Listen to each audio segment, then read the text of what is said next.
Boa tarde, gente, quase boa noite.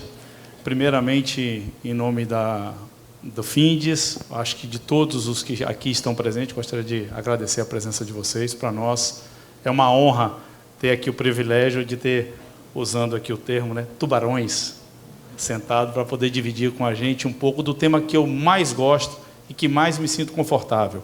Gente, pessoas transformando o mundo. E, assim, por trás de qualquer CNPJ, tem vários CPFs que fazem a diferença. Eu acho que esse aqui vai ser um tema do nosso bate-papo. Eu só vou mudar um pouquinho a regra aqui, porque a gente, como está indo para o final, né, do evento, a gente precisa levantar o astral, precisa levantar a motivação da turma para todo mundo sair daqui realmente com vontade de tomar um vinho, com vontade, né, de fazer negócios aí no final. Então, em vez de 25 minutos, vamos ser mais pragmáticos, vamos botar assim, 15 mais 5, né? Você pode fazer 15 mais 5, vamos ver a síntese de cada um de vocês para passar uma mensagem bacana e a gente abrir a oportunidade de perguntas para todo mundo. Pode ser? Vamos conversar com o meu amigo aqui, Milton, falando um pouco do LinkedIn e do que você tem aí de mensagem para todos nós. Muito bem. Primeiro, obrigado por me convidarem, estou muito feliz de estar aqui. Vou ser o mais breve possível, eu já falo rápido. Tem um relógio aqui na minha frente, não tem? Aqui, ó. Muito bom. Deixa eu só ver como que eu faço para mudar os slides, para onde eu aponto. Para onde que eu aponto? Voltar um. Pronto. Então, pessoal, eu vou falar uma apresentação que eu poderia fazer em meia hora, ou uma hora e meia, dependendo do tempo que eu teria. Eu vou fazer muito brevemente. Meu objetivo aqui é colocar um conjunto de informações que, para alguns, de conhecimento antigo, para outros é novidade. Eu vou tentar uniformizar um pouco o conhecimento sobre a plataforma LinkedIn. Espero que ao final desses 15, 20 minutos vocês saiam daqui sabendo alguma coisa, pelo menos que vocês não sabiam antes de eu começar a falar. Tá? Então, meu objetivo aqui é falar sobre novos modelos de negócios transformando empresas. E, como vocês sabem, o LinkedIn é uma rede profissional do mundo, né? Mas antes de falar do LinkedIn, eu vou me apresentar. Então, algumas fotos aqui que me representam, tá? Então, a primeira foto à esquerda da minha família, tá? Eu sou casado, minha mulher é médica pediatra e alergista, tenho 2 filhos universitários, sou santista roxo, santistas, né? Apreciador de negrones, né? Faz uns 3 anos que eu comecei a gostar bastante, sushi. Eu moro na Vila Madalena, em São Paulo, para quem conhece, aquela é uma foto do Beco do Batman, né? Lugar de visitação muito público agora, muitos turistas vão lá. Quando eu pesava 15 quilos a menos, corri com o meu colega anterior, corri algumas maratonas, tá? Algumas maratonas e meias maratonas, corri várias. Tá? Então, esse aqui é normalmente como eu me apresentaria em outras redes sociais, inclusive. Tá? Talvez vocês tenham achado estranho eu me apresentar assim no ambiente profissional, mas eu sou a mesma pessoa com diversas facetas. Né? No mundo profissional, eu não me apresento daquela forma. No mundo profissional, normalmente eu me apresento desta forma. Esse aqui é meu perfil no LinkedIn. Então, no meu perfil do LinkedIn, vocês estão vendo, eu tenho uma foto profissional, eu tenho as habilidades pelas quais eu sou reconhecido, eu tenho a minha experiência acadêmica, eu tenho a minha experiência profissional, então vocês vão ver rapidamente aqui, eu trabalhei, antes de entrar no LinkedIn, trabalhei 13 anos na Microsoft, depois eu fui para o LinkedIn, aí a Microsoft comprou o LinkedIn, eu voltei para a Microsoft, então de LinkedIn e Microsoft eu tenho quase 21 anos, tá? Só nessas 2 empresas, e hoje eu sou responsável pela operação do LinkedIn no Brasil e mais, de forma mais ampla na América Latina inteira, né? Então, esse é meu perfil profissional. E como o foco aqui é muito no foco de carreira, eu vou usar um pouco falar um pouco sobre a não linearidade nas carreiras, e eu vou usar o meu exemplo, e é uma apresentação que eu normalmente faço, inclusive, para os millennials e geração Z que entram no LinkedIn, principalmente que eles têm muita expectativa, né? Eu vou entrar, 2 anos depois eu vou subir de cargo, 4 anos depois eu vou ser gerente, 8 anos depois, se eu não for diretor, minha carreira é um fracasso, né? Então, eu uso muito essa apresentação com o meu time, a gente tem um time relativamente grande em São Paulo, sobre a não linearidade da carreira, e eu vou falar o meu caso aqui, antes de começar a falar um pouco sobre a plataforma em si. Então, tudo começou, eu sou filho de imigrantes europeus, meu pai é refugiado de guerra, ele passou pelos campos de concentração nazista, veio para cá ao final da guerra, num desses navios, num desses aqui, veio da Hungria, achando que aqui se falava inglês, que era América, né? Chegou aqui sem um tostão. Meu pai tinha uma formação em mecânica e foi trabalhar em uma indústria de guarda-chuvas na época. Na época, em São Paulo, não sei se vocês sabem, São Paulo era a terra da garoa, chovia, as pessoas compravam guarda-chuva, andavam com sombrinhas. Então, a minha vida foi muito baseada, não tinha clima-tempo naquela época, mas a gente gostava muito de saber o tempo, porque não era qualquer chuva que era boa. Tinha chuva boa, que era chuva morna, assim, lenta. Não podia ser uma chuva torrencial, porque as pessoas não usavam guarda-chuva. Mas minha vida foi toda baseada em guarda-chuvas. Meu pai começou a trabalhar com guarda-chuvas numa fábrica, montou a própria fábrica de guarda-chuvas dele. E isso me incentivou a fazer uma carreira em engenharia. Eu sou formado em engenharia mecânica, muito com o objetivo de trabalhar na fábrica do meu pai e transformar aquela fábrica numa fábrica muito mais moderna. Obviamente não deu nada certo, né? Eu me formei em engenharia mecânica, fui trabalhar na indústria automobilística no ABC, fui trabalhar com computação gráfica, com CAD/CAM, e trabalhei 2 anos nessa área, depois fui para a área de vendas, de vender sistemas de computação gráfica, e resolvi empreender. Collor liberou a importação, descobri, minha irmã tinha ficado grávida, a gente descobriu que carrinhos de bebê eram muito caros. Na década de 90, eu fui pesquisar quanto custavam os carrinhos de bebê na China, descobri que um carrinho de bebê que era vendido no Brasil por $100, custava na China 6. E resolvi montar uma empresa de vender carrinhos de bebê. Comecei a trazer, comprei 5.000 carrinhos de bebê, vendi em um mês os 5.000 carrinhos de bebê, e mandei trazer mais carrinhos de bebê, e o negócio foi prosperando, até o momento que os containers com os carrinhos de bebê não chegavam mais, porque por algum problema de transporte marítimo, que eu não era expert, os carrinhos demoraram quase 4 meses para chegar aqui, quando normalmente eles demoravam 2 meses e eu não tinha produtos para vender. Nesse interim, para não ficar sem fazer nada, fui dar consultoria em CAD/CAM, em computação gráfica, que era o que eu sabia. Era um produto da Microsoft, a Microsoft gostou do meu trabalho, me contratou.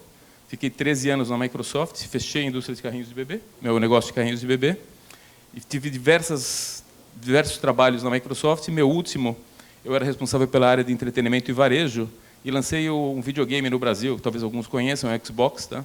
Não existia videogame no Brasil oficial, e foi o primeiro lançamento de videogames com jogos em português, jogos oficiais, assim por diante, e foi minha carreira na Microsoft. Em 2012, um colega meu, chamado Osvaldo, saiu da Microsoft e montou uma empresa chamada LinkedIn, aqui na América Latina.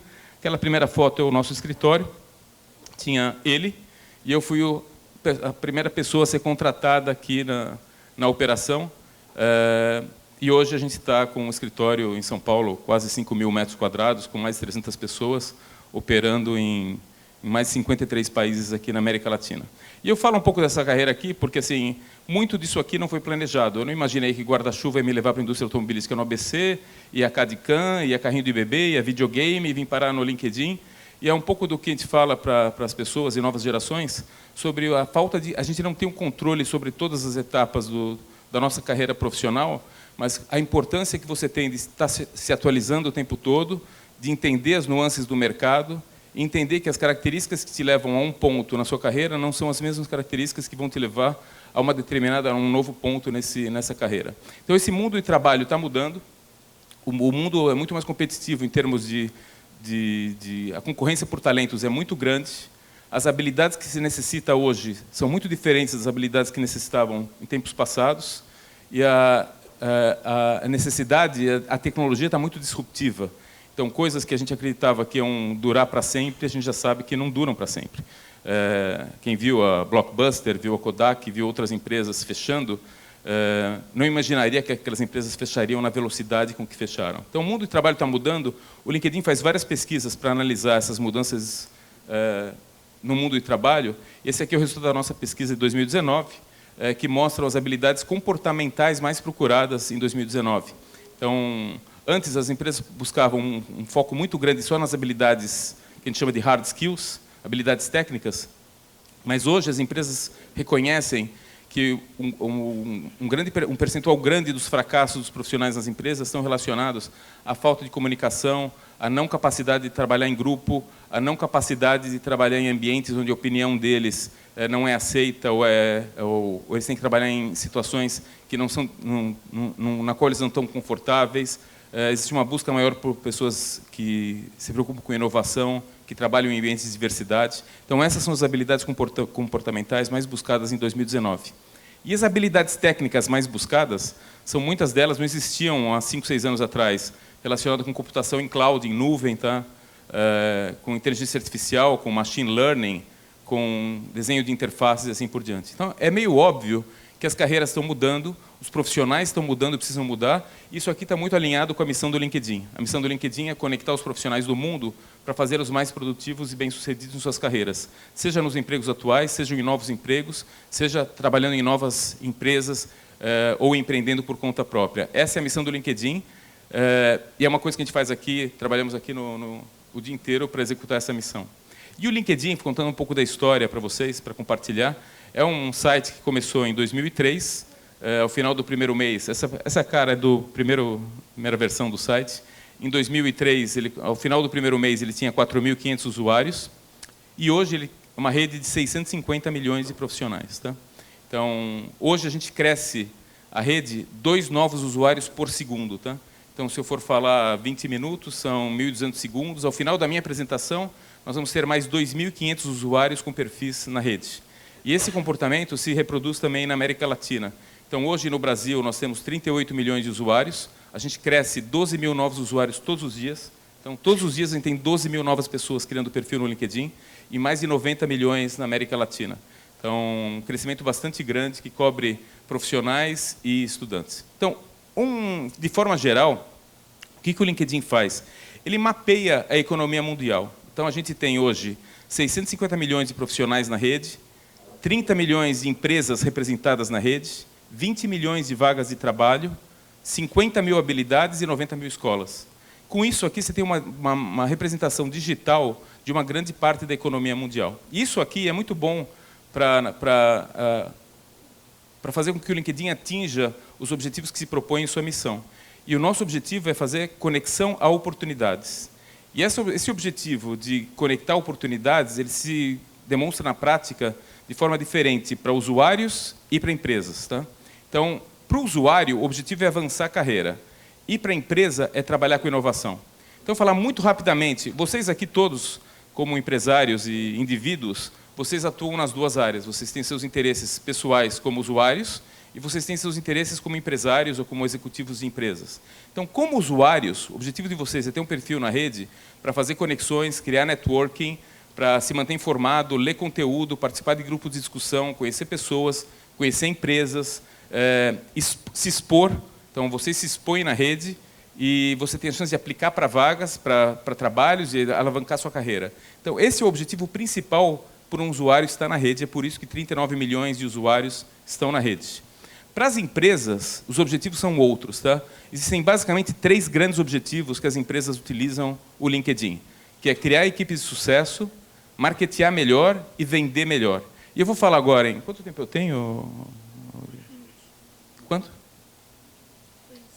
7 minutos. Então, vou correr aqui. Vou falar muito rapidamente. Cada uma dessas áreas aqui, os diretores das áreas de negócio poderiam falar 2 horas. Tá? Eu vou falar em 2 minutos e meio, espero que vocês entendam um pouco. Tá? Então, o objetivo da área de marketing nossa é muito simples, eu vou simplificar a coisa, é engajar as marcas de vocês com profissionais. O que é a grande característica do LinkedIn? Primeiro, nós temos um número muito grande de usuários, muitas visualizações, pessoas engajadas na rede. E o que é muito importante é que as pessoas se autodefinem. Então, imagine aqui no caso que eu seja um curso de MBA voltado para diretores financeiros, gerentes ou diretores financeiros de empresas que tenham mais de 1.000 funcionários em Vitória ou num raio de 100 quilômetros de Vitória. Eu quero fazer propaganda para essa gente. Eu não preciso assumir o que eles fazem, o que eles leem, o que eles assistem. Eles se autodefiniram assim. Então, o LinkedIn faz uma campanha segmentada voltada para gerentes com uma senioridade, gerentes ou superior, para pessoas que sejam de RH ou de finanças, de 200 a 1.200 funcionários, e eu sei quem são essas pessoas, e essa propaganda vai chegar para elas em diversas formas, seja através de banners, seja através de conteúdo patrocinado, seja através de mensagens por e-mail e assim por diante. Então, essa nossa área de marketing é uma área muito assertiva, porque a mensagem chega exatamente nas pessoas certas. Segunda área de negócios que as empresas utilizam muito o LinkedIn é para a área que a gente chama de vendas, social selling. E o que é isso aqui? É basicamente conectar compradores e vendedores de forma otimizada. Então, tinha uma época que alguém, para vender alguma coisa para uma empresa, pegava o telefone, ligava no PABX e perguntava: eu quero falar com o CIO da empresa. E era muito raro essa pessoa atender, né? Existia uma versão ao que a gente chama de cold call, ou ligação fria, ou estabelecer um contato de venda sem um contato prévio. A gente sabe que o processo de venda, principalmente no modelo business to business, tem mudado significativamente nos últimos anos. Hoje são muitas pessoas que participam do processo de compra. Então, hoje, uma decisão de compra business to business, normalmente são 5 pessoas ou mais que têm o poder de opinar ou de decidir sobre aquela compra. 75% das pessoas que decidem são influenciadas por mídia social. Então, o processo de venda mudou, e esse é um pouco o modelo que o LinkedIn usa para ajudar os vendedores a encontrarem os decisores certos. Então, eu sou da empresa FinProspect, quero encontrar um comprador naquele mundo ali. O LinkedIn ajuda a descobrir quem são as pessoas que são relevantes naquele processo decisório de compra. Ele sabe o que essas pessoas estão postando na rede. Então, eu sei que alguém está interessado em cloud computing, eu sei que outro está interessado em expansão para outras geografias. E o vendedor, quando ele atua nessas empresas, ele atua já sabendo quais são as áreas de interesse. Então, ele já entra no processo de venda muito mais adiantado. Ele pode verificar pelo sistema quem são pessoas da empresa dele que já têm contatos que podem apresentar. Tem outras coisas que ele pode fazer. Ele pode mandar propostas e ele sabe em que páginas o comprador está olhando mais tempo, se ele passa rápido para uma página ou não, se ele direcionou a proposta para outra pessoa, se a proposta foi para a área de compras ou não. Então, assim, um sistema muito útil para pessoas que querem vender segundo metodologias novas e não metodologias de 20 anos atrás. E, por último, para concluir minha apresentação, eu quero me manter no tempo, uma área que é muito conhecida do LinkedIn é o uso do LinkedIn como uma plataforma de recrutamento. Tá? Então, aqui eu uso uma imagem... Quem conhece essa imagem aqui? Levanta a mão, só para ver a idade média da plateia. Tá, isso aqui é um seriado chamado Túnel do Tempo.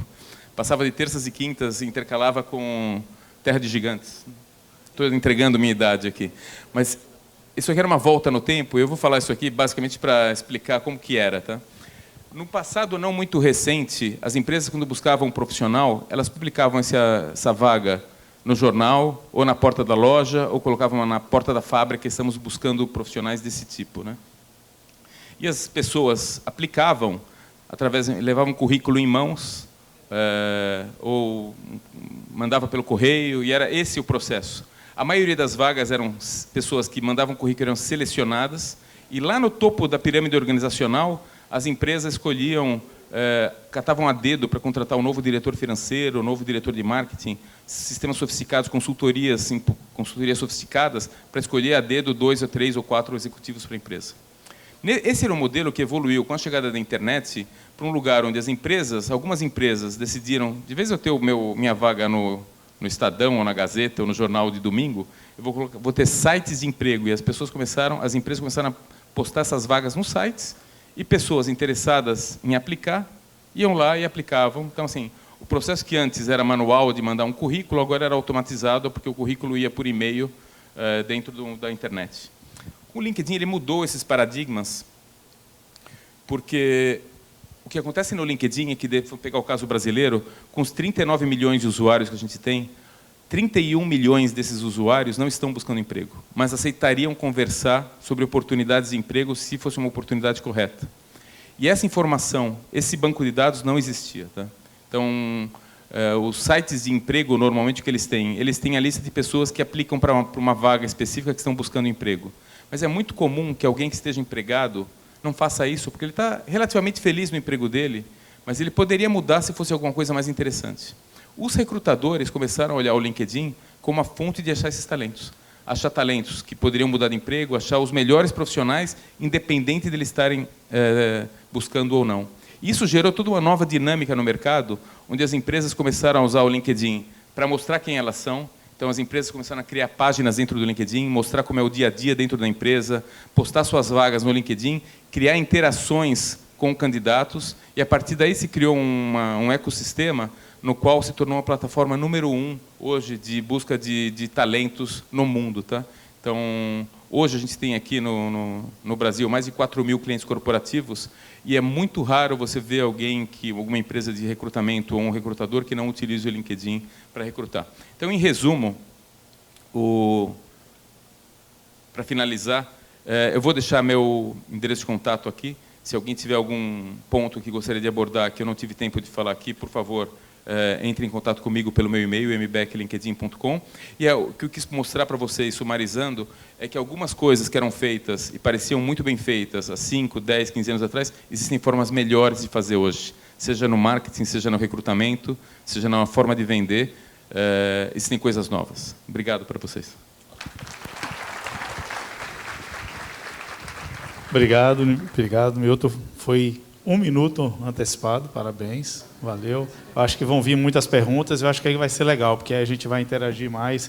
Mas, sem dúvida, o LinkedIn mudou, né, a forma das pessoas, dos talentos aparecerem. Você falou uma coisa interessante aí, que 30 e tal milhões de brasileiros ou de pessoas estão no LinkedIn, mas não estão procurando emprego, né? Então, isso de cara já é uma mudança no perfil das pessoas, já é uma transformação nos talentos, ou seja, está aí disponível. As empresas, os empresários não tem mais como falar, não consigo achar, não tem talento, não estou conseguindo contratar, está lá. Tem que usar uma ferramenta ou contratar pessoas que vão fazer esse trabalho. É interessante que eu estou desde o começo do LinkedIn na América Latina, e quando a gente chegava, o LinkedIn começou primeiro na pirâmide organizacional, no meio da pirâmide. Então, analistas, gerentes. E a gente ia falar com o CEO de uma empresa, ele falava, não, eu não tenho meu perfil no LinkedIn porque eu não estou buscando emprego. Vai ficar feio para mim ter meu perfil no LinkedIn, porque as pessoas da empresa vão achar que eu estou buscando emprego. E a gente falava, não, o Bill Clinton, Barack Obama, Bill Gates, o Jeff Bezos, todo mundo tem perfil no LinkedIn e eles também não estão procurando emprego. Então, os funcionários, eles se sentem melhor representados quando a liderança tem seus perfis na rede. As empresas, elas utilizam, e um dos grandes motivos pelos quais os profissionais mudam de emprego ou vão mudar para uma outra empresa, para uma outra carreira, está muito relacionado às pessoas que trabalham lá. Então, antes, era muito comum que a propaganda da empresa se desse através da "a empresa faz isso". Hoje, você vê o comportamento dos novos profissionais, eles querem ver quem são os profissionais que estão lá. O que os profissionais que trabalham nessa empresa dizem que é trabalhar lá.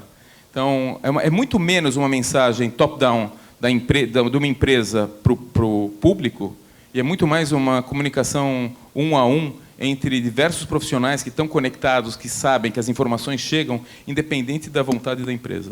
Legal. Aí vem a importância da cultura, do propósito, de tudo aquilo que a empresa está divulgando. Obrigado, Milton. Carol? Perfeito. Tudo bem? Tá, tudo Fala para a bem. gente um pouco aí da sua história, da sua empresa. Dá uma mensagem bacana. Contarei, então. Tá bom. Então, oi, eu sou a Carol Sintra, eu sou uma das diretoras presidentes da TOTWORKS no Brasil. Essa foto, da onde veio? Do LinkedIn. E eu vou contar um pouco mais para vocês sobre a empresa e sobre esse cargo de diretora-presidente numa empresa que tem uma cultura muito peculiar. Mas eu queria começar, assim como o Milton, contando um pouco para vocês sobre mim. E aí eu vou contar uma história de infância, que na verdade é uma história sobre a minha mãe. A minha mãe trabalhou a vida inteira em séries iniciais como professora. Alfabetizou muitas crianças, hoje ela já é aposentada. E ela gostava muito de estudar também, passou muito tempo na academia e levava muito esses aprendizados da academia para as aulas que ela dava. Bom, enfim, ela trabalhou muito de acordo com o método construtivista. E aí, não sei se algum de vocês conhece esse método ou acompanhou, né, algumas pessoas.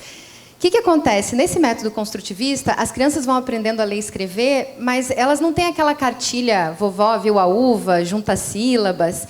É um processo mais intuitivo. Então, as crianças começam a escrever e, no começo, é um pouco assustador para pais e mães, porque a gente não entende nada do que está escrito. E aí, com o tempo, essas palavras vão ficando mais fáceis de entender. Elas ainda têm alguns erros, os erros vão diminuindo, e daqui a pouco a gente consegue enxergar aquele texto. E aí é um texto original. A visão da vida pelas lentes de uma criança de 7 anos. E são textos muito bonitos, muito poéticos, porque eles saem disso, dessa produção que não é copiada de lugar nenhum. E isso me marcou muito, essa maneira de ensinar, de pensar que a pessoa já sabe muita coisa. E a gente está tentando equipar aquelas pessoas a usarem o conhecimento e aprendendo junto com elas no meio do caminho. Eu levo isso muito para a minha vida, levei muito para a minha carreira, e é um conceito, esse conceito de aprender com autonomia, de apoiar as pessoas a se desenvolverem no que elas já sabem, é muito usado também na empresa onde eu trabalho. Bom, a TOTWORKS é uma consultoria global de software, então, basicamente, a gente é aquela empresa, uma empresa referência para ser uma parceira na tal da transformação digital, que a gente falou tanto por aqui, né? Então, a gente apoia empresas em pensarem o futuro delas no mercado e como fazer isso por meio de tecnologia. É uma empresa global com presença local. Então, é uma empresa que existe há 25 anos, ela tem mais de 6 mil pessoas, está espalhada aí em 41 escritórios no mundo inteiro. Aqui no Brasil, a gente está em 4 escritórios, Recife, Belo Horizonte, São Paulo e Porto Alegre. Existe aqui há mais de 10 anos, são mais de 700 pessoas. E aí, então, essa comunidade é toda muito interligada. A gente também trabalha muito com os nossos escritórios na América Latina, Quito, no Equador, Santiago, no Chile. E o que a gente faz é software customizado. Então, a gente não tem um produto pronto, de prateleira, que a gente vai levar para várias empresas e aí fazer ajustes e usar o mesmo produto em vários lugares. Quando a gente engaja como empresa, é para entender o que essa empresa precisa para ser líder de mercado naquele segmento. E aí a gente pode fazer isso trabalhando com uma empresa aérea, como a Latam, ou trabalhando com streaming de vídeo, com a Globo.com, ou construindo um banco digital com a C6 Bank. E para fazer tudo isso, precisa de gente muito boa. Gente que desafie e que redefina os padrões industriais. Então, todos esses livros que vocês estão vendo aí são livros escritos por ThoughtWorkers, por pessoas da ThoughtWorks, né? Uma produção de mais de 100 livros, vários deles referências tecnológicas, um deles de minha autoria, que vocês já foram premiados hoje, né? Meu momento merchan. Enfim, então a gente está muito voltando para o tema desse painel, né? Como apoiar talentos e pessoas em transformação. Como criar uma organização que promove isso? Essa busca de quebra de padrões da indústria, de redefinição. E aí, muito da minha conversa aqui vai ser tentando responder essas perguntas, né? Então, uma das coisas que eu trouxe para vocês foi essa definição aí do Manifesto para o Desenvolvimento Ágil de Software. Tecnologia é muito importante no meio corporativo há muito tempo. Há muitos anos atrás, o mercado de software era um mercado de muita crise. Projetos muito longos, imprevisíveis, muito risco, muito tempo até a gente conseguir validar uma solução. Várias soluções que, quando ficavam prontas, já não eram mais necessárias. E aí, no meio dessa crise toda, lá em 2001, várias pessoas do mundo inteiro que estavam desenvolvendo software se encontraram num resort de esqui para conversar sobre como fazer isso de um jeito melhor. E aí eles inventaram esse manifesto para o desenvolvimento ágil de software. Essa definição revolucionou a produção de software no mundo inteiro. E hoje é o padrão que todo mundo usa, e todo mundo usa aqui no Brasil também. Quando a gente fala de ágil e lean, a gente está falando de ideias e práticas que surgiram nesse manifesto. Bom, nesse manifesto tinha 2 pessoas, o Jim Heimsmith e o Martin Fowler, que trabalhavam na ThoughtWorks e trabalham lá até hoje. Então, muito dessa definição está no nosso DNA. E aí aqui tem conceitos que eu acho muito chaves quando a gente está falando em criar organizações inovadoras e apoiar talentos e pessoas em transformação. Então, uma das coisas que fala ali é estamos descobrindo, ou seja, é uma experimentação, não está pré-definido. E aí, se vocês forem olhar um pouco a valorização das coisas, fala muito em gente é mais importante do que processos, né? Negociar, conversar, discutir é mais importante do que firmar um contrato. E essas coisas são muito fortes e muito presentes nessas organizações de vanguarda, quando a gente quer realmente fomentar a inovação. E são conceitos que a gente segue muito. Esse é o meu pitch sobre a tecnologia sendo central para negócios, que todos nós falamos sobre isso, né? Então, falamos sobre a mudança acelerada e como se posicionar. Não é por acaso que a Gazeta de Vitória, né, um jornal que existe desde 1928, anuncia que vai descontinuar a edição impressa e que vai continuar apenas com a Gazeta Online, porque é lá que as leitoras estão, né? Então, é disso que a gente está falando, de sair de um departamento isolado do centro criativo do negócio, que geralmente era no porão, e aí ocupar essa posição de centralidade no negócio, né, que é muito importante. Bom, Para realmente criar essa organização que promove a inovação, que apoia a transformação das pessoas, que realmente consegue efetuar a mudança na cadência e na velocidade que a gente precisa, é preciso um foco muito grande em pessoas. E aí vou contar um pouco para vocês de algumas coisas que a gente adota lá na empresa. Então, por exemplo, o processo de recrutamento na TOTWORKS é muito central. Quando uma pessoa candidata está fazendo entrevista, é uma sequência de várias entrevistas com as pessoas que exercem aquele trabalho. Então, por exemplo, se eu vou trabalhar num time de desenvolvimento de software, eu vou conversar com desenvolvedoras, com analistas de negócio, com gerentes de projeto, com pessoas da área financeira, com vários pares. E aí isso vai ajudar não só a empresa a entender as pessoas candidatas e vice-versa, como também começar a despertar aquele senso de pertencimento. Então, sabe aquela sensação, no meu primeiro dia de trabalho, eu já conheço várias pessoas, e pessoas que recomendaram a minha entrada na empresa. Então, aquele senso de fazer parte de uma comunidade já começa aí. Quando eu começo na TOTWORKS, eu recebo uma pessoa sponsor, alguém que vai andar comigo e me ajudar a conhecer a dinâmica de trabalho, a conhecer a empresa, as outras pessoas, como as coisas funcionam, vai me ajudar a entender quais são as expectativas do meu trabalho, me dar feedback, desde quando eu estou indo bem até nas coisas que eu posso melhorar. E aí essa pessoa vai ficar comigo temporariamente por 3 meses. Depois de 3 meses, eu já vou estar trabalhando em algum projeto, eu já vou ter mais um senso de qual é o meu trabalho, o que é esperado de mim, e aí eu posso escolher uma pessoa que vai ser um sponsor definitivo, que aí vai ter um trabalho de mais longo prazo e continuar acompanhando. Os times de desenvolvimento também têm várias expectativas de acolhimento de uma pessoa. Então, é feito um onboarding, se discute sobre o negócio, sobre aquele projeto, sobre aquele contexto. Isso tudo no sentido de apoiar a chegada de uma pessoa nova. Quando a gente faz revisão de desempenho na TOTWORKS, a gente pergunta como que essa pessoa ajudou o negócio e como que essa pessoa impactou pessoas, para justamente valorizar isso.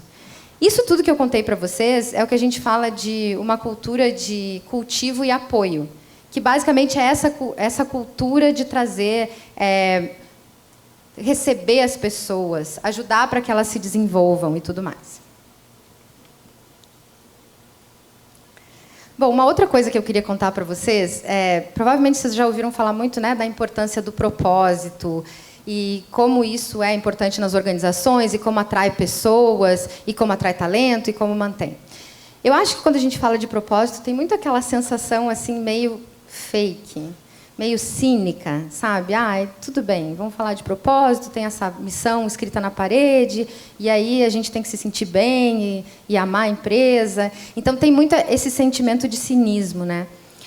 A gente está no momento agora de redefinir a nossa missão na TOTWORKS globalmente, e aí no Brasil a gente criou um processo onde a gente disse assim, olha, quem quiser influenciar essa articulação da nossa missão está convidado. A gente vai criar vários grupos de discussão de até 20 pessoas e vai discutir isso. Mais de 400 pessoas já se voluntariaram para fazer parte disso. E aí, isso é um enorme investimento. As pessoas têm que ter tempo para isso, a gente tem que facilitar essas discussões, registrar os resultados, usar isso. Então, isso é mais para contar para vocês que, quando a gente fala de viver o propósito, uma das coisas que as pessoas respondem nessas discussões é: o que te fez vir para a empresa? E o que te manteve na empresa? E essas são perguntas muito engajadoras. Mais do que o resultado dessas discussões, ser ouvido, fazer parte desse processo, poder refletir sobre o que me trouxe e o que me faz ficar aqui, são coisas muito importantes para manter as pessoas engajadas. E isso é o que a gente está falando quando fala de propósito. Então, muito mais esse engajamento, fazer de verdade, escutar as pessoas.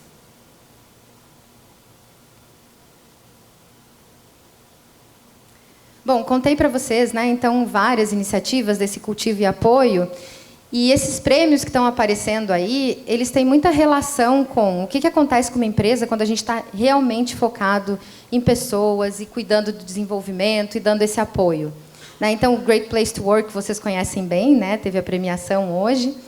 Tem um outro prêmio ali, que é as empresas mais amadas do Brasil. Né? Então, a gente estava falando sobre como uma empresa é descrita pelos seus próprios funcionários, né? Então, a Love Mondays é um braço do Glassdoor no Brasil, que é uma plataforma online onde os funcionários podem falar sobre as suas empresas sem nenhum filtro, do jeito que quiserem, né? E em 2017, 2018, a Love Mondays apontou a TOTWORKS como a empresa mais amada do Brasil. O prêmio de 2019 só vem em 2020, então, até lá, eu conto para vocês. E uma outra coisa que eu queria contar, quando a gente olha essa foto, essa não é a foto típica de um time de desenvolvimento de software, mas ela é a foto típica do Brasil. E a gente acredita muito em representar o país onde a gente vive, dando espaço para pessoas que geralmente são excluídas desses lugares de poder, desses lugares de construção do futuro, né? Então, a gente acredita muito em diversidade.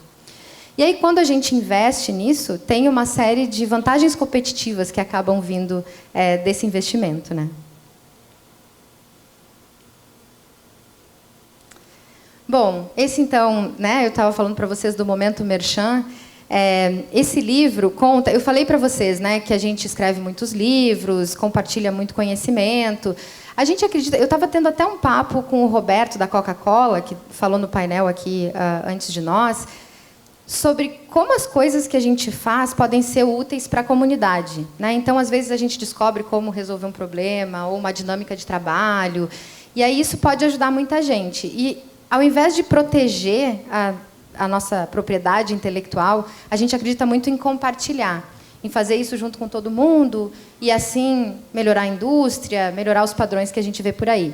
Então, esse livro conta um pouco a história de como é que foi se tornar diretora, presidente da TOTWORKS no Brasil. O Milton falou um pouco de carreira não linear, né? No contexto de, inclusive, trocar de várias empresas, né? Dentro da TOTWORKS, a gente tem carreiras muito fluidas. Então, por exemplo, eu sou uma pessoa que trabalhei muito tempo como consultora de software, entregando projetos. Fui desenvolvedora, analista de negócios, gerente de projetos. Aí, há 5 anos atrás, eu me tornei gerente de um escritório. E aí comecei a olhar um pouco essa visão também do negócio, né? Como a gente vai crescer, como a gente quer se posicionar, que clientes buscar, enfim.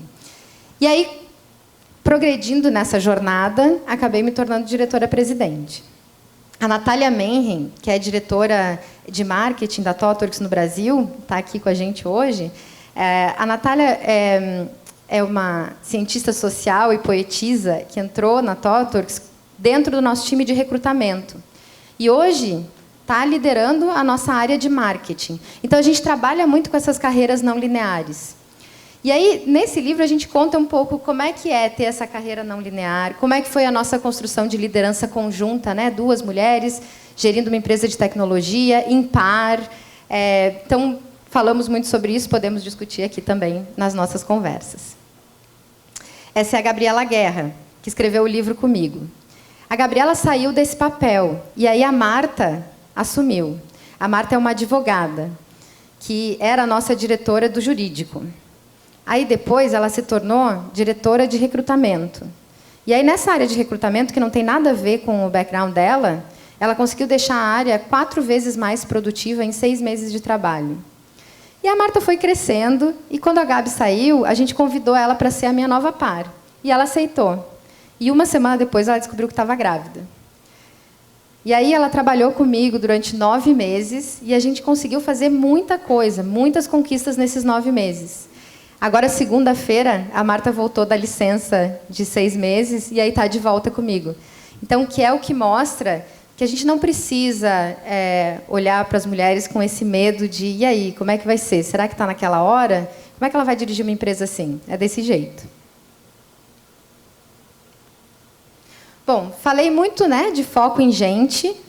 E aí, o que acontece com uma empresa que tem todas essas iniciativas com pessoas, todos esses investimentos, todo esse peso? Será que essa empresa prospera? Essa é a evolução de receita da TOTWORKS no Brasil. Né, esses números estão em dólares, então já tem aí uma desvalorização, porque tem alguns clientes locais com taxas em reais, né? E aí a gente olha aí nesses nossos últimos 5 anos, que não foram anos fáceis, né? Esse crescimento aí de 500%. E eu trouxe para mostrar para vocês receita, mas eu podia ter trazido número de pessoas, número de clientes, diversidade de mercados, diversidade tecnológica. A verdade é que, investindo dessa maneira nas pessoas, ajudando que elas se desenvolvam, sendo uma empresa que quer investir em todas essas coisas, a gente acaba atingindo resultados impressionantes. E a gente vê isso no mercado todo, né? Não é numa empresa só. Bom, aí vocês podem estar pensando que é fácil, que está tudo resolvido, que estava tudo já pensado, mas não, a gente também tem bastante desafio, né? E eu vou falar de um deles só, para ficar dentro do tempo aqui, que é como lidar com a autonomia. Contei para vocês, né, dessas carreiras fluidas, de poder escolher o que quer fazer. Uma vez a gente chamou uma educadora de renome, a Pilar Lacerda, para conversar com a gente sobre autonomia. Porque a gente falou o seguinte, nossa, a gente tem esse esquema, carreiras fluidas, as pessoas definem o que querem fazer, no que elas querem investir. E ainda assim, as pessoas sofrem. Está sendo muito difícil para elas lidar com isso. Como é que pode? E aí a Pilar nos falou o seguinte, gente, a gente fica 13 anos sentada, uma pessoa atrás da outra, só enxergando a nuca da colega, com uma pessoa na frente que é dona de toda a verdade, que explica tudo o que tem que ser feito, que é a única pessoa que conhece. Se a gente quer ir no banheiro, a gente tem que levantar a mão e pedir. Tem alguns minutos, no meio da tarde, no meio da manhã, que a gente sai para o pátio para tomar sol, que é a mesma coisa que acontece na prisão. E aí a pessoa chega na tua empresa e aí a gente fala, agora faz o que quiser, define a tua carreira, surfa nessa onda. Não é bem assim, né? Então, muito dessa estrutura de apoio, de cultivo, de uma pessoa ajudando a outra, de contando como é, de trocando ideias, de dando feedback, é muito tentando endereçar essa dificuldade de lidar com a autonomia, que parece um sonho, mas cuidado com o que você deseja, porque também é difícil de lidar, né? Enfim, temos muitos outros desafios que posso contar para vocês em outra hora. E aí, para fechar, uma coisa que também acontece muito é o seguinte, as pessoas pensarem, a gente está aqui, né, com várias executivas e executivos, empresas grandes, empresas às vezes centenárias, muitas vezes familiares, né? E aí as pessoas pensam assim, tudo bem, isso funciona numa empresa hipster de tecnologia, que já começou assim, e fica tudo muito fácil. E aí eu queria contar duas histórias para vocês. Uma é a história da Netflix. Né, vocês conhecem a Netflix, provavelmente sabem que é uma cultura muito reconhecida como inovadora, onde as pessoas apreciam muito trabalhar por lá e tal. E aí um dos executivos da Netflix estava num evento e conversando sobre a cultura e tudo mais, muito parecido com esse. E aí muitas pessoas da audiência estavam em empresas que eram de tecnologia até, mas empresas mais tradicionais, que já tinham uma cultura muito sólida há muito tempo. E aí perguntaram para ele, tá bom, isso tudo é muito bom na tua empresa, que tem essas pessoas com esse perfil mais arrojado, mais inovador, mas a gente quer saber o que a gente faz nas nossas empresas, onde as pessoas são muito mais tradicionais. E aí ele respondeu, da onde que vocês acham que eu contrato as pessoas da minha empresa? Eu tiro das empresas de vocês. Eu vou continuar tirando das empresas de vocês. A única coisa que eu fiz foi sair da frente. Eu não exijo que as pessoas trabalhem todas da mesma maneira. Eu não imponho todas as ferramentas e os processos que as pessoas vão usar. E isso é o que faz com que a gente promova a inovação.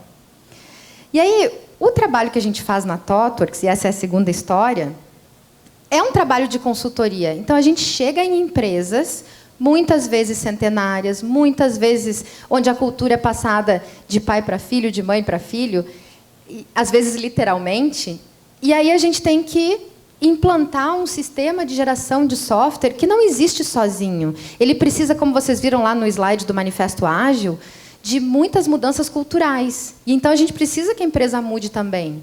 E a gente vai fazendo isso com muito carinho, com muito respeito, com muita colaboração. O que eu acho, e isso já foi falado aqui, o fundamental para um projeto de software ou para uma transformação acontecer é a vontade da alta gestão. Então, está muito nas mãos de vocês fazer as mudanças que precisam ser feitas nas empresas de vocês. Aí vocês podem escolher entre falar que o mercado é muito duro, que não tem como contratar, que as pessoas são muito difíceis de lidar, que a nova geração é impossível, ou vocês podem ser o cara do Netflix que saiu da frente, né? Então, eu espero que a gente possa falar mais sobre isso aqui no painel. Obrigada. Opa. Obrigado, Carol. Deu em cima só um segundinho, que eu já vou aproveitar, da mesma forma que eu fiz com o Milton aqui. E aí eu já recebi uma pergunta que eu acho que fala com exatamente a última partezinha da sua apresentação, e que em 1 minuto você vai responder, eu não tenho dúvida, porque é muito simples.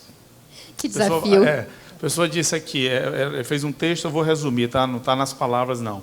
Muitas coisas no Brasil e no mundo mudaram, né, nos últimos tempos, muitas mesmo, mas uma não mudou, né, e tem sofrido uma pressão muito grande para que essa inovação chegue até ela, que é a educação. E aí você disse que a questão das pessoas vão para a escola, ficam sentadas, tem um professor lá na frente que fala, você tem uma regra, você tem que ouvir o que a escola acha que é certo ou não. Então, tem todo um modo operante que está aí, está dado, mas a gente já vê alguma coisa mudando no mundo. Tem muitas coisas acontecendo. E aí você vê pessoas e profissionais saindo do mercado com pouco senso crítico, pouca criatividade, sem pensar em inovação, em empreender, né? E as empresas estão precisando e sendo cobradas para terem esses profissionais. Então, como que a empresa, a pergunta é exatamente isso, eu acho que você até já respondeu, como é que a empresa, nesse cenário, se prepara para poder fazer as pessoas que estão dentro dela ou buscar no mercado profissionais com esses soft skills para poder fazer a nova etapa das empresas? Acho que já tem muita coisa acontecendo. Por exemplo, a gente tem uma ThoughtWorks University.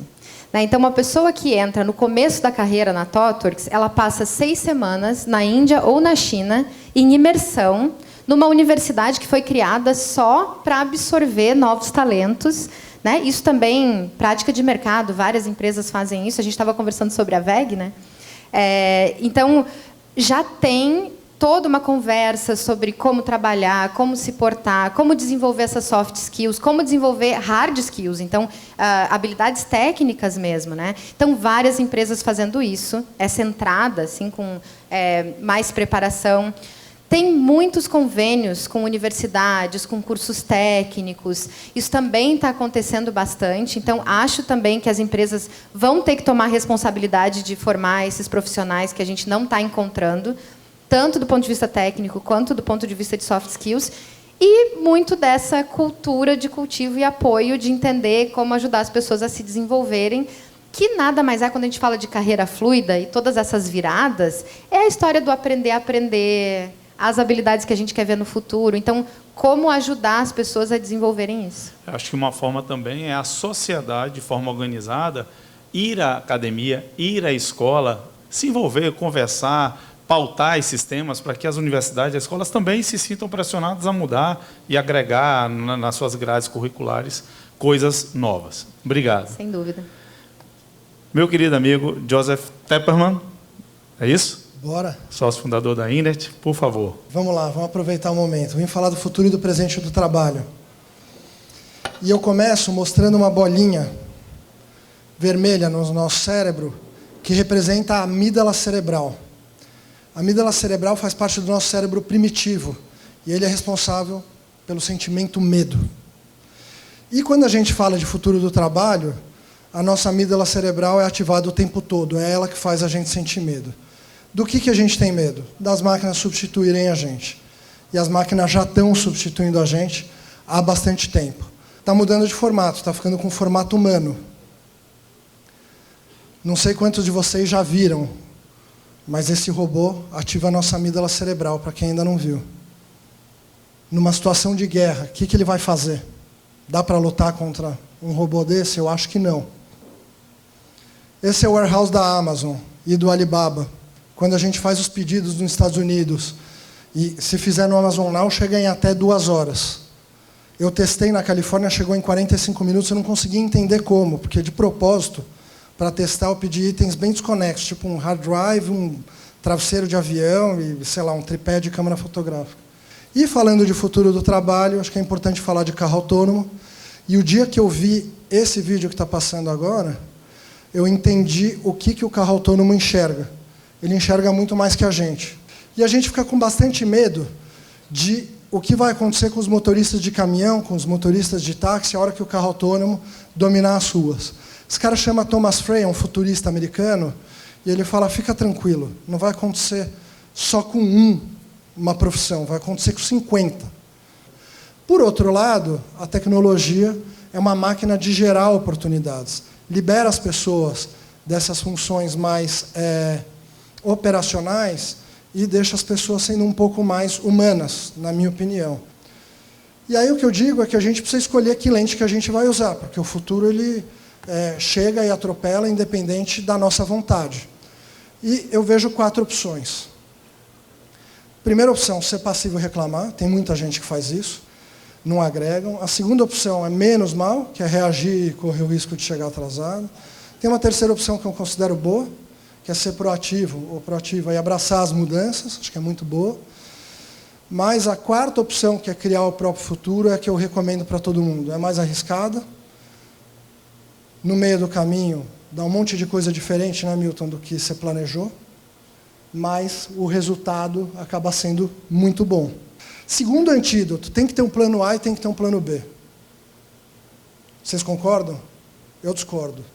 Você tem que ter um plano C, um plano D, um plano E, F, até o Z. Tipo um cara que é piloto de avião, mas que faz todas essas outras coisas. Ele é dono de empresa de cerveja, ele é esgrimista a nível olímpico, ele é palestrante, é cantor, é board member. Está aqui ele palestrando.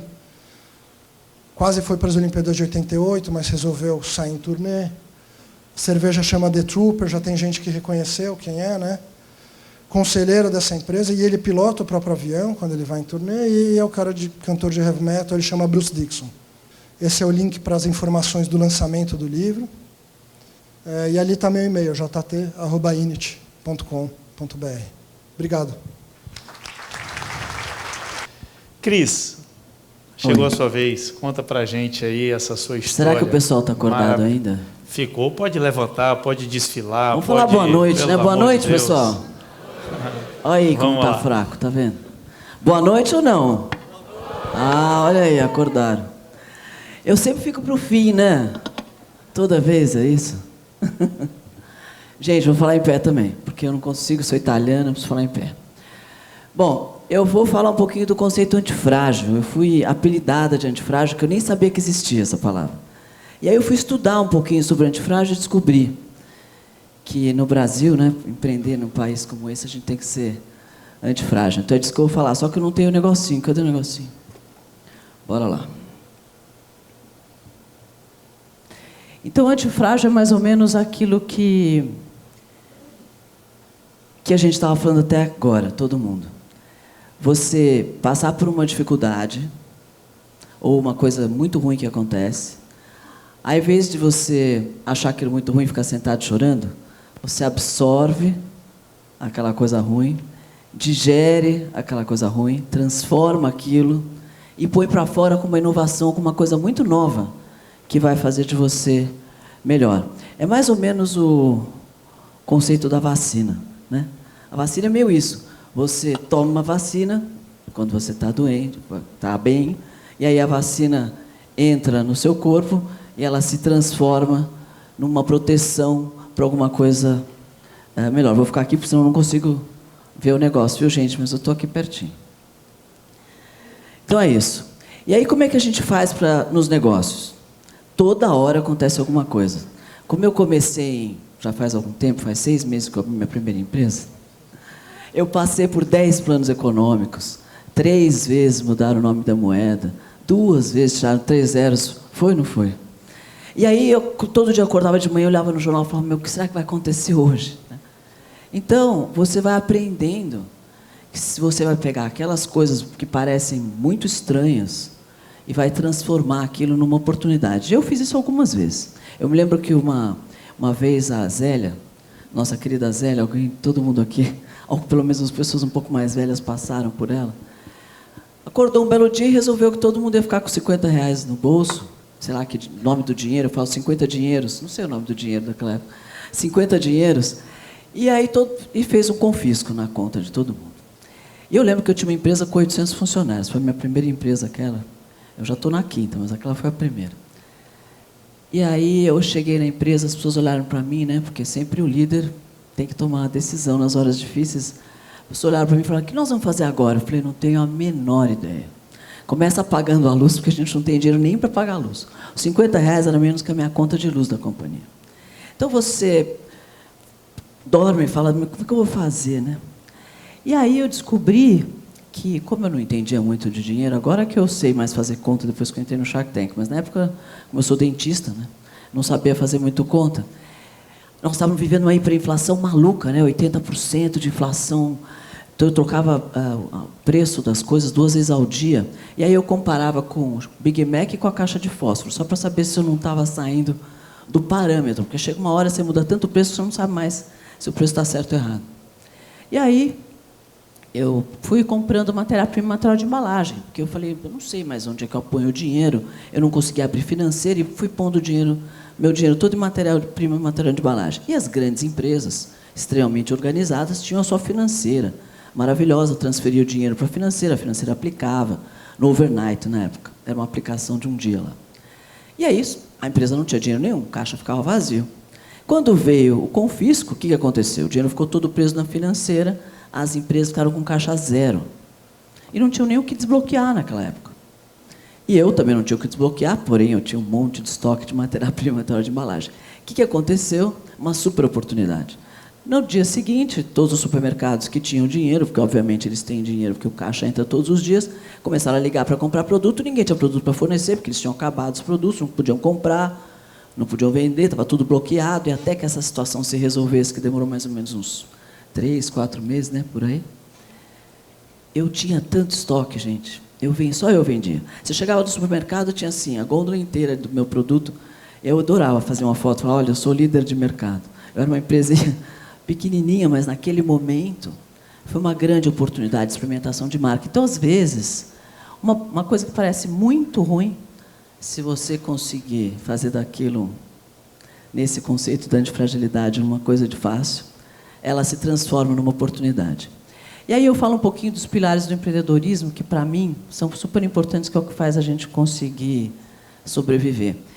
E, assim, puxando um pouquinho da conversa do Joseph, tem um monte de dono de empresa que não é empreendedor. E tem um monte de funcionário que é muito mais empreendedor do que o dono da empresa. Então, o fato de você ser o dono não quer dizer que você tenha as características de um empreendedor. E hoje em dia eu só contrato funcionário empreendedor, sabia? Se o cara não tiver as características de um empreendedor, ele vai precisar de tanta gente tomando conta dele, que aí eu vou precisar do Joseph toda hora para ficar contratando gente, ou do LinkedIn, que eu só contrato pelo LinkedIn, aliás. Preciso como aprender a contratar com o Headhunter. E aí, por que eu contrato pelo LinkedIn? Vou te contar por quê. Porque se o cara está no LinkedIn e já me segue, ou segue a minha empresa, você concorda que ele já sabe de mim? Já sabe do que eu faço? Já sabe da minha cultura? Já está mais próximo de mim. Então, é muito mais fácil que esse cara esteja mais ligado à minha cultura, ao meu propósito. É por isso que eu contrato na mídia social, mas contrato pelo Instagram, às vezes, também. Aí, o que acontece? Às vezes, você precisa, se você tem um cara que não é empreendedor, você precisa de um gerente para cuidar do cara, um supervisor para cuidar do cara, aí do gerente para cuidar do supervisor, o diretor que cuida do supervisor, que cuida do gerente, que cuida... Aí você tem uma hierarquia gigantesca para cuidar de pessoas. E são pessoas cuidando de pessoas, em vez de pessoas cuidando do negócio, pensando no negócio. Se você tem gente empreendedora, não precisa de tanta gente cuidando daquela pessoa, porque ela é empreendedora. Ela cuida do negócio dela, ela inova, ela cria, ela faz, ela te estimula, ela te combate, ela discute, ela fala: não, isso eu não concordo, eu quero fazer diferente. E é desse tipo de gente que eu gosto. E aí, todo mundo fala: mas o que precisa para empreender? E eu acho que a coisa mais importante é inovar. Porque não dá para você, hoje em dia, começar um negócio que já tem um monte de gente fazendo exatamente igual. Dá. Não dá, né? Se você fizer exatamente igual, o que vai te separar do outro é o preço. E aí você cai naquela vala comum de discussão de preço, que é todo mundo perde.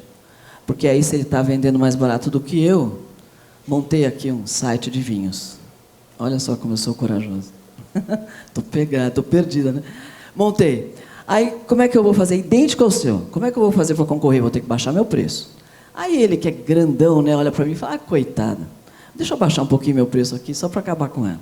Ele abaixa o preço, eu abaixo mais um pouco, ele abaixa mais um pouco, para ele não faz a menor diferença, e para mim é a morte.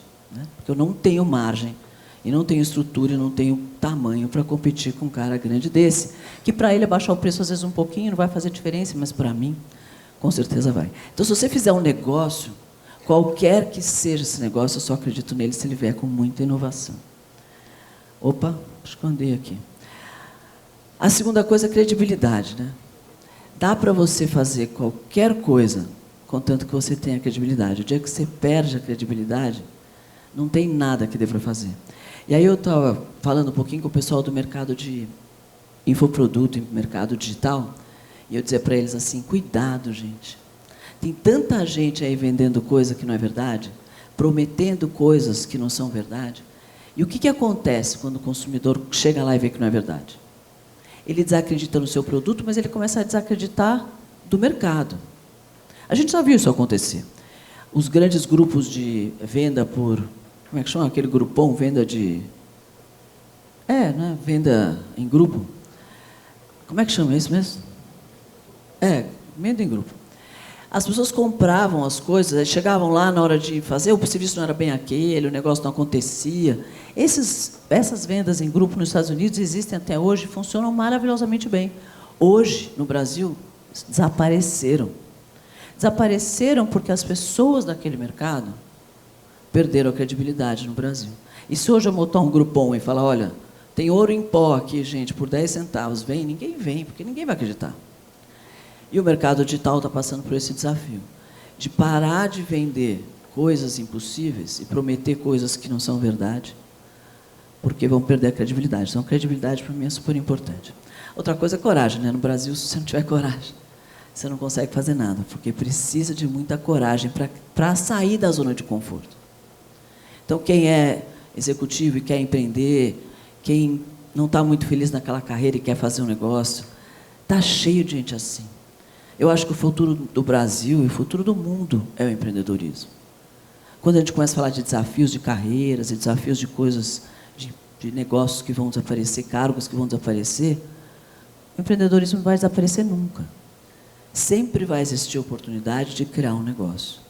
Então, esse é um grande passo, mas você precisa ter coragem de sair da zona de conforto. Bom, outra coisa é competência. Se você não tiver competência no que você faz, e aí competência não precisa explicar muito, né? Competência é resultado. Quem tem resultado é competente, quem tem resultado, obrigada, passa amanhã, né? Precisa ter competência. Agora, dá para fazer negócio sem dinheiro? Dá. Dá porque tanta gente aqui, como eu, comecei o meu negócio lá, vendendo a minha cadeira de dentista. E aí, né, sou uma dentista que virou shampoo, escreveu um livro, fui para lá na televisão, não sei nem como. Mas, se você não tiver networking, você não faz nada. Então, esses eventos, essas oportunidades que a gente tem de conversar, participar das redes sociais, que trazem hoje a possibilidade de você fazer networking com qualquer pessoa.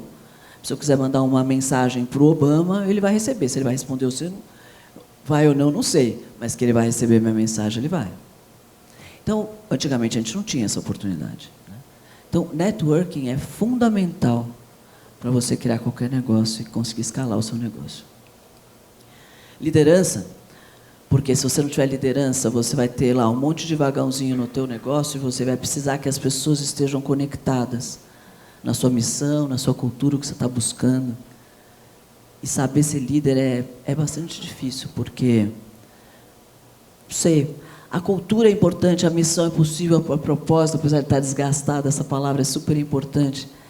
Mas, assim, o que você quer trazer para ela? Ela precisa entender o que você vai, de verdade, mudar na vida dela. E a hora que ela entende que ali ela tem uma oportunidade de mudar de vida, ela se conecta com você e te ajuda a construir um negócio.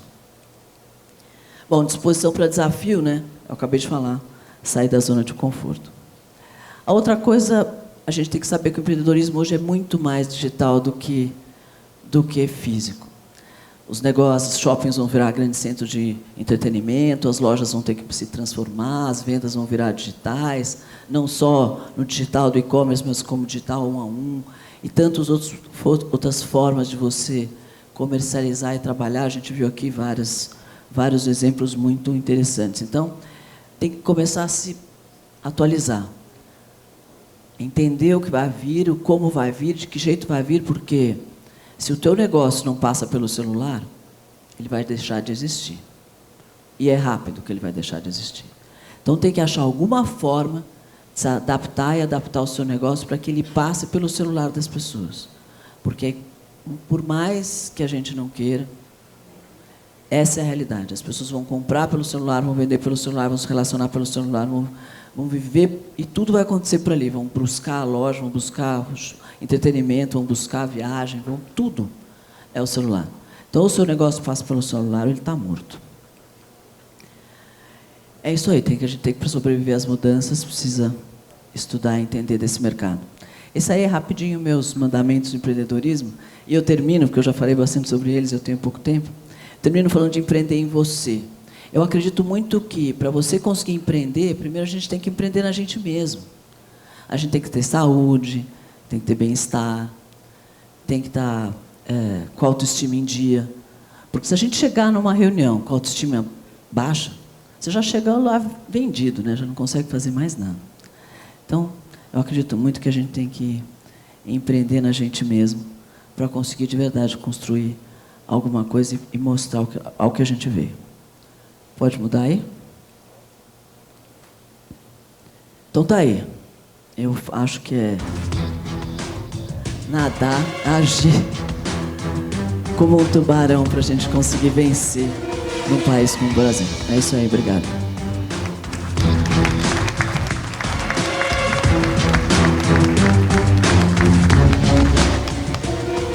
Obrigado, Cris. Bateu o recorde, hein? Vamos lá. Tem também, seguindo a sequência, tem uma pergunta para você aqui que também só tem um número. Poxa, Cris, por que você não investiu nos meninos da coxinha de Vitória? Nossa, agora eu preciso fazer chacoalhar minha cabeça para lembrar quem eram os caras da coxinha de Vitória. Quem é? A gente faz mais ou menos uns 100 pitches por temporada, né? Eu já estou na 4ª. Então, eu vi uns 400 negócios nesse período. Não vão todos para o ar, vão mais ou menos uns 70, mas a gente faz um monte lá. São 9 por dia. Eu vou te dizer, em 14 dias a gente grava a temporada inteira. Então, é uma máquina coisa, né? De moer carne, né? A gente esquece, mas não era aquele que era o negócio de avião, que fazia que a coxinha era de avião? Isso. Era muito legal aquele negócio, mas não tinha foco, né? Aqui a gente tem uma pessoa que foi investida, né, pelo Caíto lá, que é o Leandro da Borracharia, foi no Shark Tank. Maravilhoso aquele cara. Ele foi investido pelo Caíto. Tem uma outra pergunta que é o seguinte: você há muitos anos ajuda pessoas a se conhecer e motiva para que elas realmente sejam elas mesmas. Lidera movimento para as mulheres, fazendo das mulheres pessoas mais fortes. Conta um pouco da gente, dessa sua trajetória e como, com mais de 1 milhão de pessoas, você consegue realmente transformar talentos e transformar mulheres. Na verdade, assim, é assim, 57% das empresas que se abriram nos últimos anos são de mulheres, né? Então, você vê que as mulheres estão empreendendo mais. Por alguns motivos. Primeiro, porque elas querem ter uma liberdade financeira. Segundo, elas querem ter a possibilidade de ter as suas próprias escolhas. E também porque os relacionamentos mudaram, né? A vida ficou muito mais cara. É difícil que um homem consiga sozinho, não estou pondo aqui em dúvida a questão masculina, muito pelo contrário, mas é muito mais difícil hoje, se você tiver uma família com 2 filhos, e viajar, e ter uma qualidade de vida como todo mundo quer ter, que o cara sustente a família sozinho.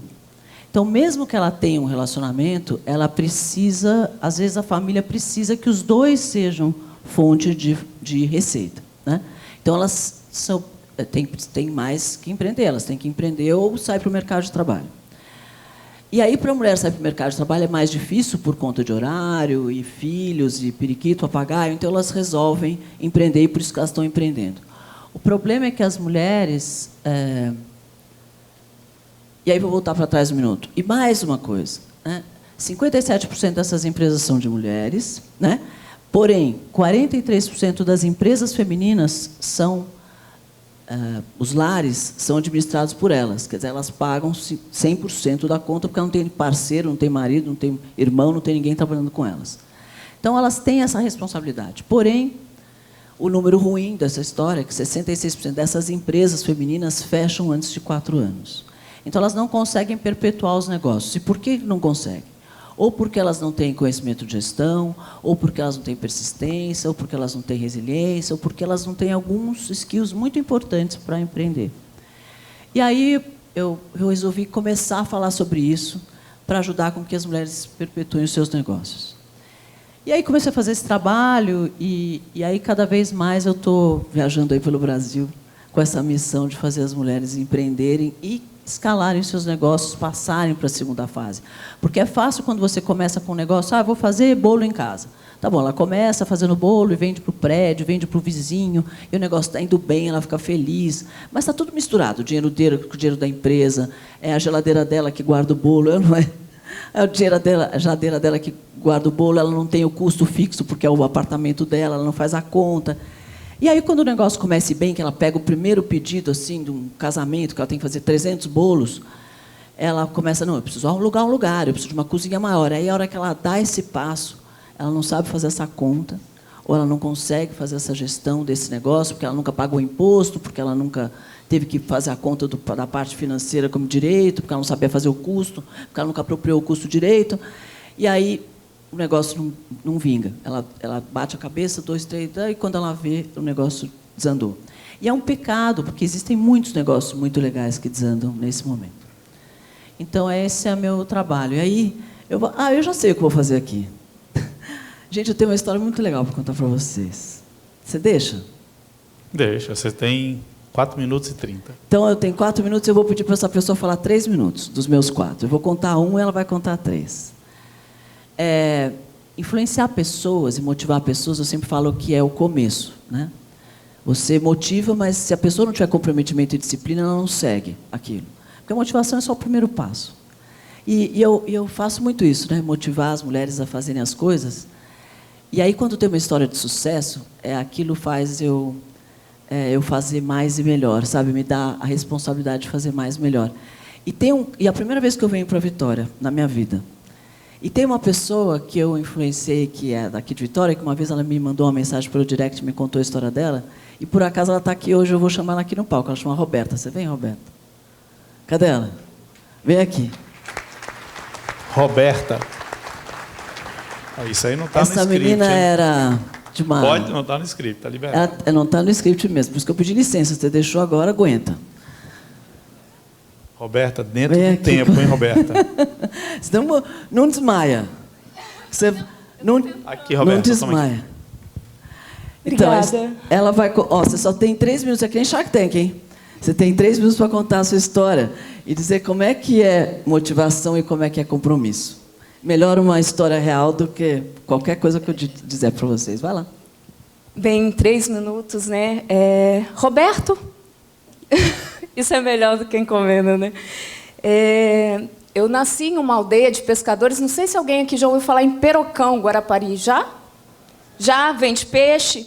Meu pai era um desses pescadores. Fui criada nessa aldeia. E aí, uma das coisas que a Cris desmistificou na minha cabeça é essa ideia de que, olha, as pessoas não fazem escolhas porque elas não querem. Não, muitas vezes a gente não escolhe um caminho diferente porque a gente não tem nem referência. Minha realidade era, eu vou crescer e eu vou me tornar esposa de um pescador e vou viver por aqui. Até que um dia eu recebi uma revista, a revista era nova, aquela revista Cláudia, nova e tal, e deram para minha mãe e falaram, leva para suas meninas, recortaram em casa. E nessa revista tinha uma matéria, e a matéria era da Cris. Ela estava sentada na ponta de uma mesa, falando com alguns executivos. Eu olhei para aquilo e eu disse, é isso que eu quero ser. E aí minha mãe falou assim, o que é isso? Eu falei, é ser empresária. Ela, o que é isso? Eu falei, eu não sei. Eu sei que essa é a referência que eu quero. Eu vou ser empresária. Bem, comecei a tentar primeiro descobrir o que é ser empresária. Fiz inúmeras formações, fui me especializando.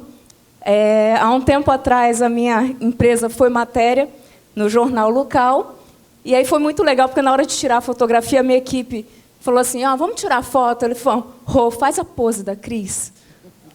Porque eu sempre usei isso de referência. Falei, um dia eu ainda vou sair no jornal sentada na ponta da mesa. E aí eu tirei a foto sentada na ponta da mesa, igual a Cris. E aí eu contei isso para ela. Ela falou assim, eu não acredito. E eu falei, um dia eu ainda vou te conhecer, vou te contar isso pessoalmente, dizer o quanto que a tua vida me inspirou. Então isso é muito legal, porque assim como a Cris me inspira, nós que estamos aqui hoje como empresários, o quanto que nós inspiramos a vida de outras pessoas. A gente às vezes nem percebe. E eu fico muito feliz porque hoje eu sou empresária. Eu inclusive estou como anunciante na revista, página 42 está aí. Para quem não conhece, Cato Consultoria e Treinamentos. Hoje eu atuo na área de treinamento e desenvolvimento de grandes empresas, Grupo Águia Branca, do Grupo Boaz, o Shopping Vitória, hoje é assessorado pela Cato Consultoria, foi premiado hoje. Tem alguns coaches meus, alguns já foram embora, mas coaches, levantem as mãos. O Matheus e o Infografo, por exemplo, que são diretores do FIND, são meus coaches, faço a mentoria com eles. Então dá para fazer. Enfim, dá ou não eu dá? queria mostrar que, com muito comprometimento, muita vontade, inspiração contínua, podemos fazer qualquer coisa. Obrigada, Cris. Parabéns, bonita. Parabéns, olha, eu ganhei a noite hoje, só de chegar aqui e conhecer essa menina. Então, assim, aí você me pergunta, como é que faz para dar conta de falar com 1 milhão de pessoas ao mesmo tempo? E às vezes eu fico 1h da manhã respondendo os meus directs, e a pessoa fala assim, mas é a Cris mesmo? Eu falo, olha, se você tiver alguma agência que trabalha 1h da manhã, você me apresenta, porque eu não conheço. É a única hora que eu tenho, mas é para ver essas histórias assim acontecerem. Obrigada, viu? Obrigada, gente, boa noite.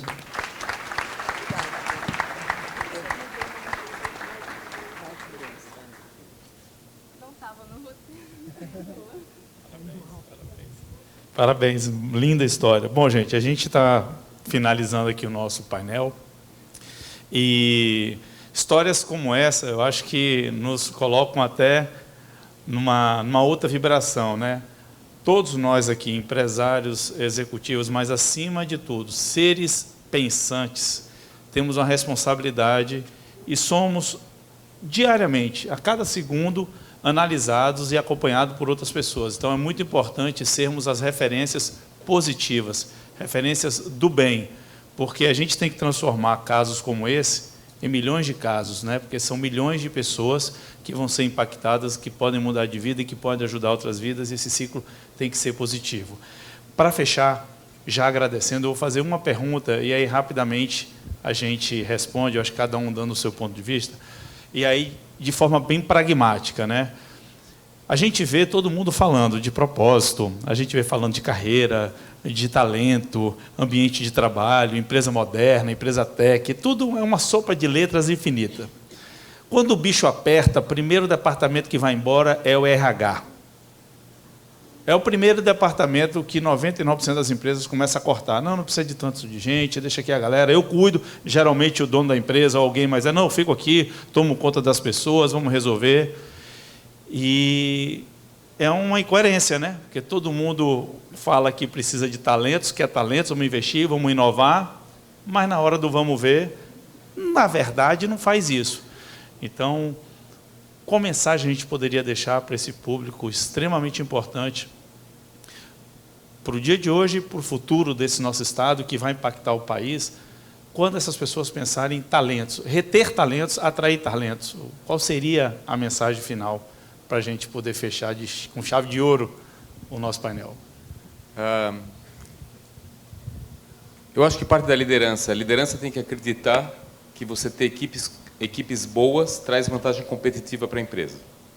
Se a liderança da empresa não acredita que pessoas trazem vantagem competitiva, o resto nada flui, tá? Então, a crença da liderança, acho que é o caminho número 1 para evitar que na primeira crise você mande embora o diretor de RH, você acabe com a sua equipe de recrutamento, que você terceirize coisas que você considera core para o seu negócio, e normalmente a conversa sobre a importância das pessoas na empresa não passa do segundo parágrafo, né? Então, eu acho que isso é super importante. Eu pensei que você ia perguntar sobre qual livro que você ia sugerir.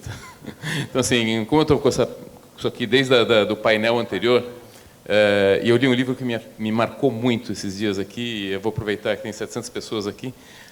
Quem puder ler, chama Justiça, de Michael Sandel. É um livro sobre... É um professor de Harvard, e ele... o curso, parece que é um dos cursos mais queridos em Harvard, mais atendidos lá. E é um livro que me marcou muito, e agora eu estou numa fase de sugerir para quem eu posso, para ler esse livro que acrescenta muito no desenvolvimento pessoal e profissional das pessoas. Então, estou fazendo um programa, não ganho nada para falar deles, mas assim, como eu pensei que você ia perguntar também isso, eu estou com essa resposta, eu não quis guardar, tá bom? Obrigado.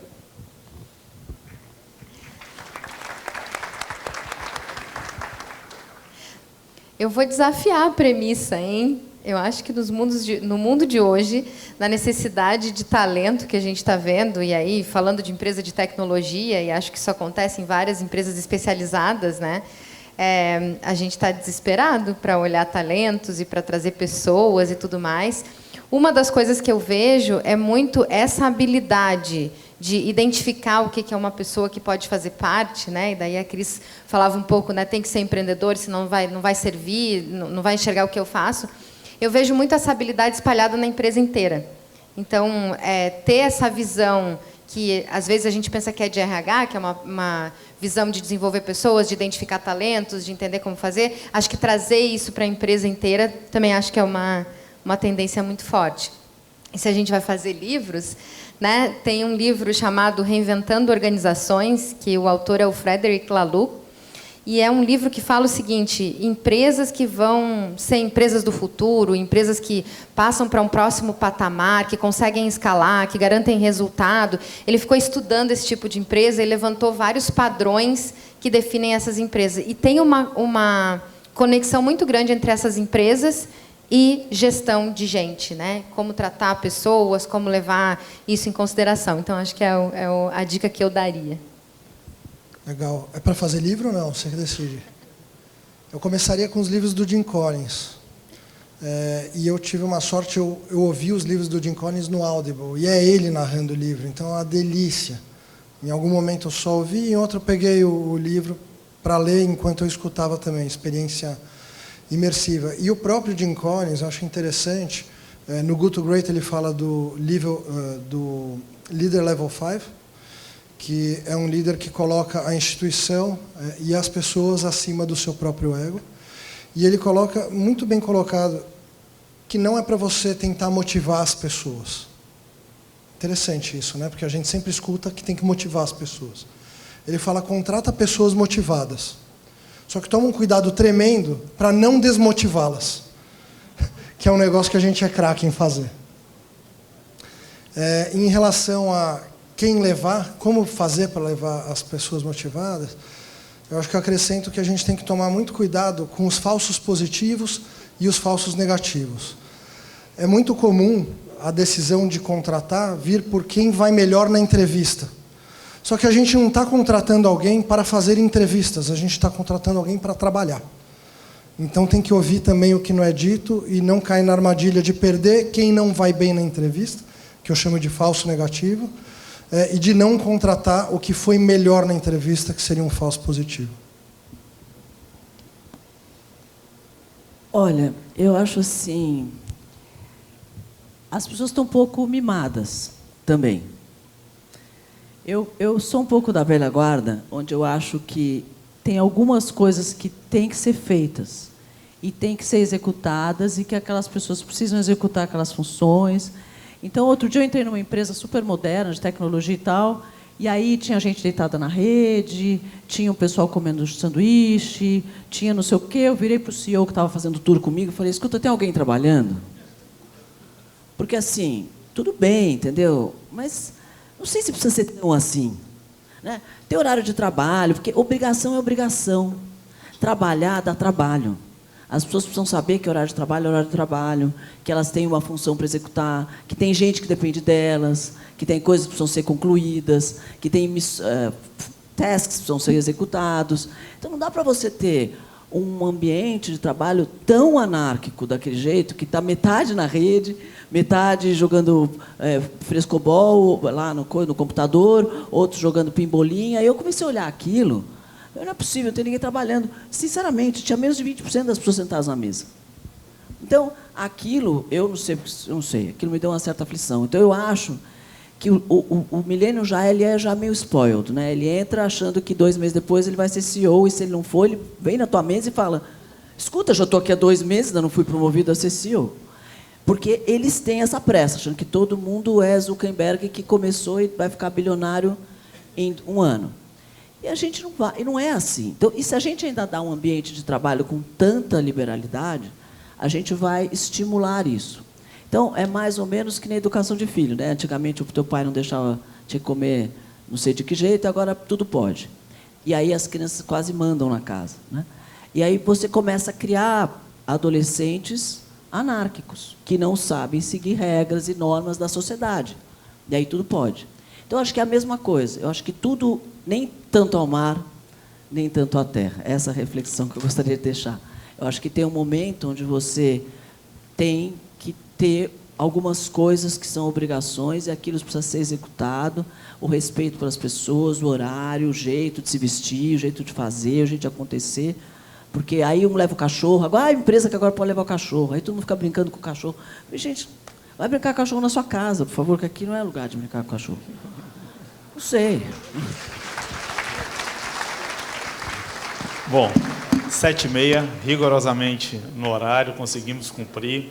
Só para dar aproveitar aí, no outro painel falaram das Apos, né? Eu fiz algumas imersões nas Apos, no Google, no Facebook, para conhecer um pouco de cultura. E a Wine é uma empresa que é conhecida como uma empresa que tem uma cultura bacana, né? Mas ninguém fica lá na rede, não tem isso. Agora, eu nunca vi em nenhuma dessas empresas, e visitei todas pessoalmente, essa história que contam. Você tem um bloco ali, que é a farra. Aí você tem onde a galera trabalha, que você nem pode entrar. A verdade é essa. Então, eu ficava imaginando, eu acho que isso aí é uma tese que eles estão inventando para todo mundo seguir, quebrar e só eles dominarem o mundo. Mas, no final do dia, tem que todo mundo ter um ambiente sadio, tem que trabalhar feliz e motivado dentro de uma empresa de propósito, que ele se sinta acolhido e vai desenvolver o seu trabalho da melhor forma possível. Milton, Carol, Joseph, Cris, muito obrigado em nome da Findes, em nome do senhor Léo, em nome do Paulo, da Cris, de todos. Foi um prazer tê-los aqui e vamos, pessoal, acreditar e investir nas pessoas, porque são elas que vão levar nossas empresas para o outro patamar. Muito obrigado, gente. Obrigada, boa noite.